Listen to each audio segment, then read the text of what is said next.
from our things in progress. This is my ADHD inactive in action.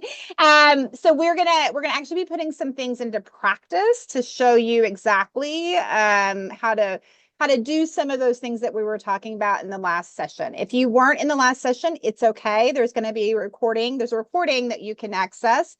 You will have slides for all the presentation, and we're going to be doing brief overviews before we do the demonstration today. So my name is Maddie Cummins. I am the owner and CEO of Cerebrations. So Cerebrations is a organization that works with people with brain injuries to help them get back to work, as well as do counseling and coaching and other things. Most of our services are through vocational rehabilitation. My background is social work. And I have been working with people with brain injuries for about 35 years. So a long time. So Janice and I have worked together for a long time, and she reminded me to slow down. So I tend to talk really fast. So I'm trying to be really intentional today, but we should have time to cover all the information and what we have available. Jamie, would you introduce yourself? Sure will.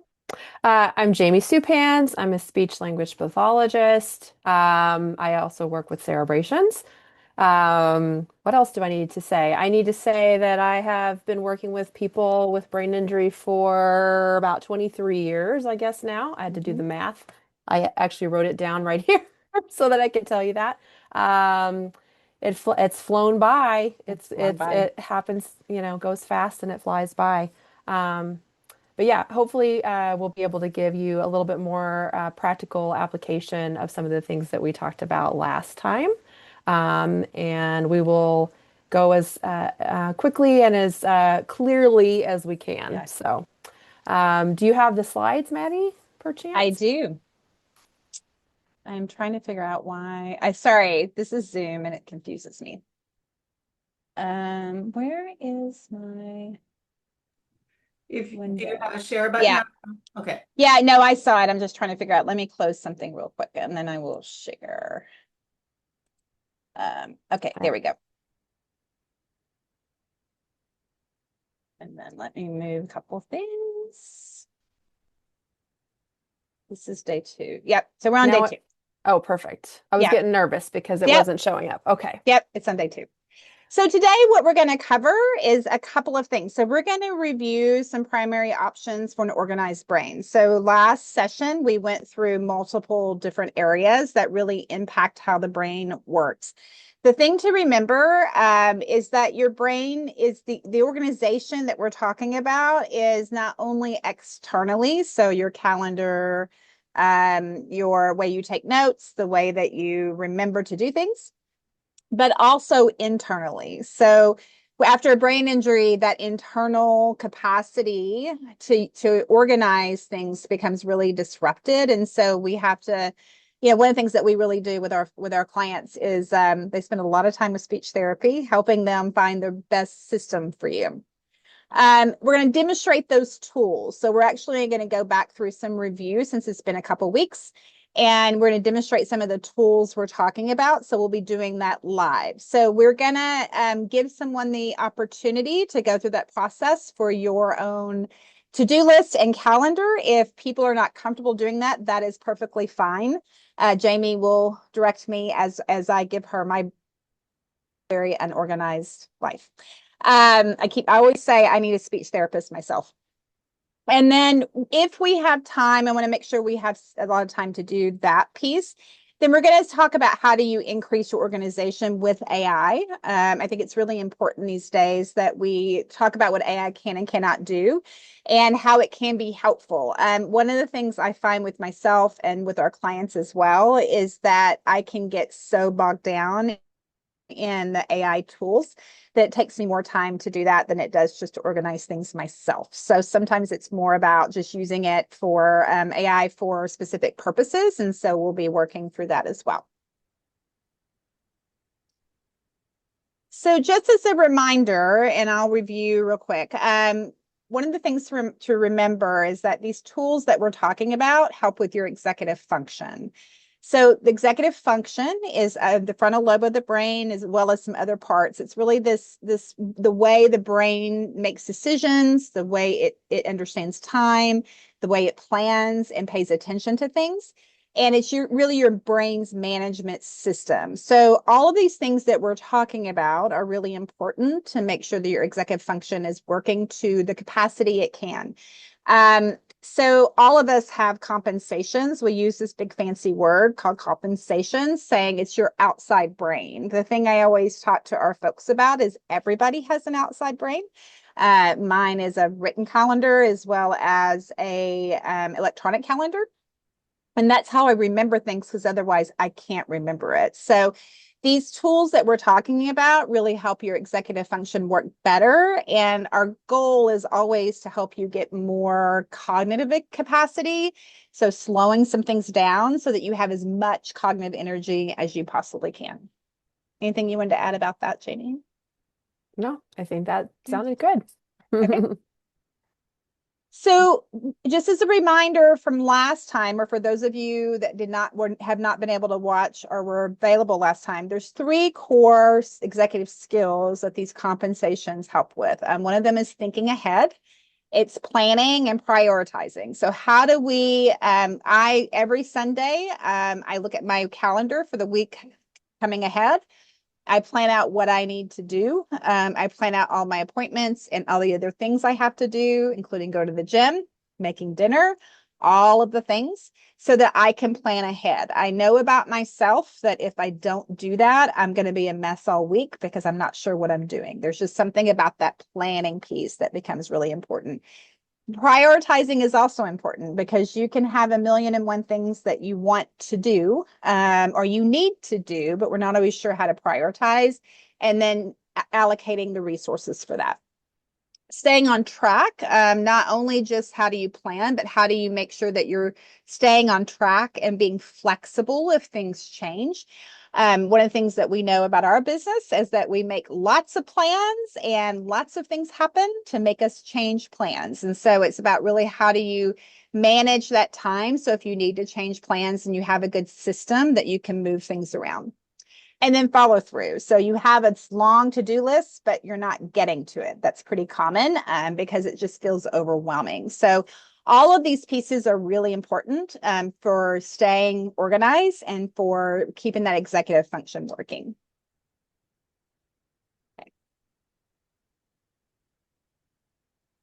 Okay, so today, what we're going to be spending some time on is planning and prioritizing. How do you plan? It really helps you set clear goals and direction for your day and for your week and sometimes for your month.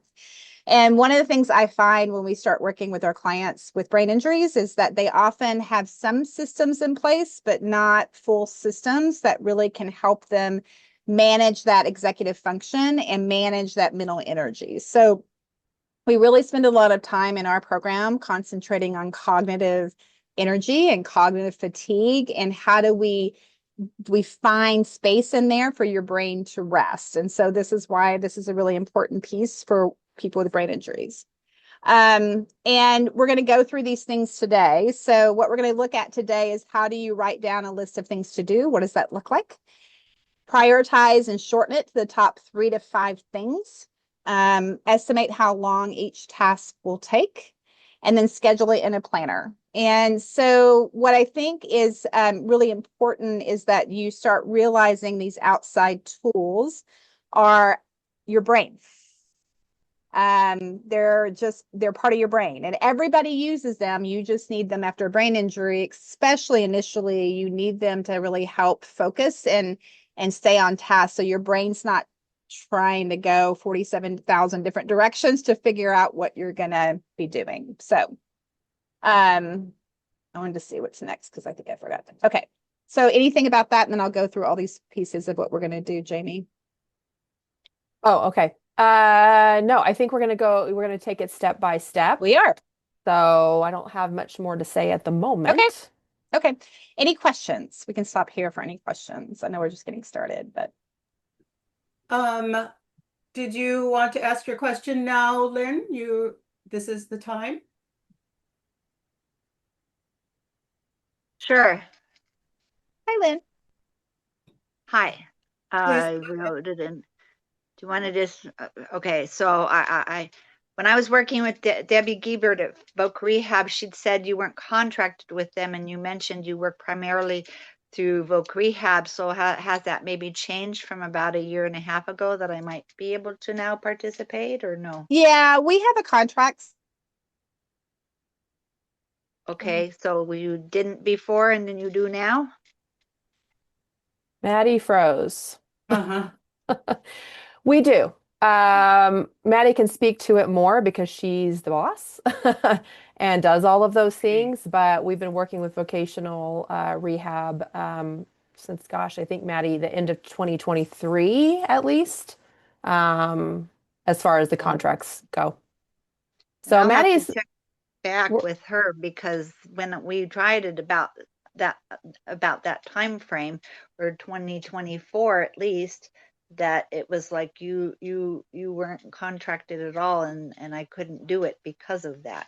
I'm not sure what happened there. Matt, we're going to wait for Maddie to come back in because I need her slides. Yes. I don't know. I don't know what happened to her. She Yeah. froze a little bit. Um, yeah, I'm not sure, Lynn. I don't know why that's the case, but yeah, we have been working with Voc Rehab for quite a while. So Thank let's you. see.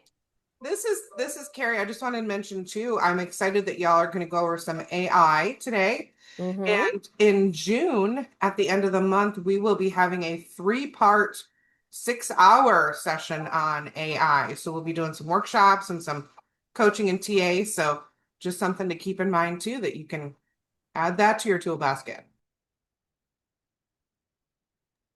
She back on? Yay. You're on mute. You're And what was muted, your name Maddie. what was your name that you're saying that they were contracted? I'm sorry? What's your name that you said they were contracted? Cerebrations. No, your name. My name? Yeah. I'm contracted through Cerebrations, but my name is Jamie Supans.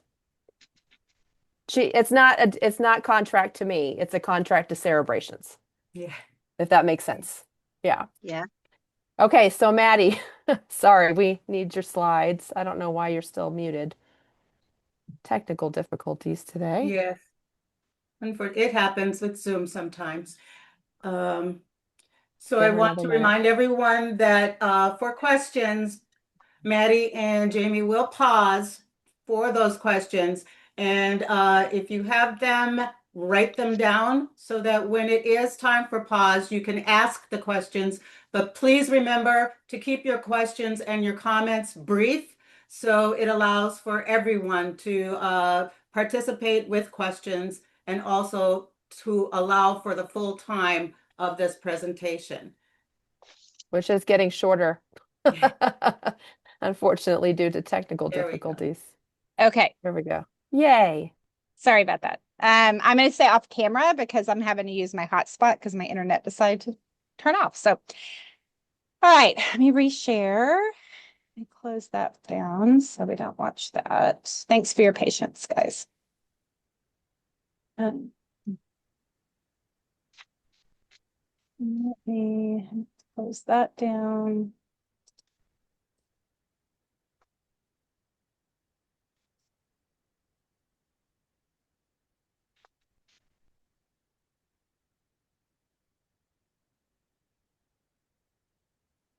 What are you guys seeing, Jamie? I'm seeing the whole screen Okay, of the that's fine. Canva. Okay, Okay. perfect. Thank you. But we can see the slide. Yeah, perfect. Okay. All right. All right. So what is a brain dump? Okay. So Maddie had just talked about the idea of writing things down or putting them into some sort of format for sort of a to-do list. And you may have heard the words brain dump before. That's possible. But we're going to talk about kind of what that is. And it's basically you being intentional to transfer whatever thoughts are swirling around in your head, tasks, etc., onto some sort of external surface. Okay. what this might look like is me taking my notepad, giving myself 1 to 2 minutes in the mornings and just writing down everything that comes to mind that that's swirling around in my head. Okay. It can technically be anything, but a to-do thing, something that is weighing on you, something you're wondering about. But the idea is to get it out of your head and onto an external surface. And again, that could be paper. It could be typing onto something. There's a lot of different methods people use to do this, but it's basically the same thing. Stuff out of here onto the other surface, right? So the idea is that you're offloading this data, all right, so that you can free up some of your cognitive resources and be able to do problem solving a little bit better, right? And so that's kind of the basic idea behind a brain dump. You may have heard it called other things, but that's the idea. We're dumping everything out. You have another slide, Maddie? It's just running a little slow today. Okay, so again, what is helpful about this technique?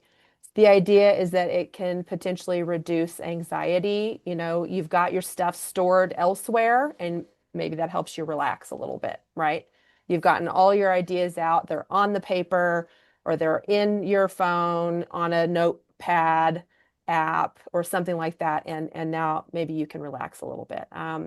Sometimes it can help improve focus. Sometimes I do this all the time. I'll loop, okay, on the same task because I need to remember it and I am afraid I'm going to forget it or I'm worried about it, right? And so I'll loop it, and it's kind of consuming, okay?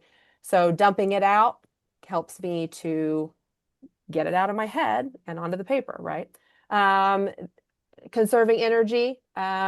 Again, that's kind of the idea of those kind of repetitive, intrusive thoughts, and offloading them somewhere can help with that. Excuse me. And then it also, if you're feeling like there's just some chaos going on with your thoughts, it can turn that sort of cloudy thinking into a little bit more visible thing that feels like maybe you can manage it a little bit more easily. Okay. Maddie, do you have thoughts about any of that? No, I think the one thing I want to just talk a little bit more about is the reducing anxiety. And sometimes this feeling of anxiety is really just a feeling of overwhelm. And I hear that a lot from people with brain injuries is just overwhelmed.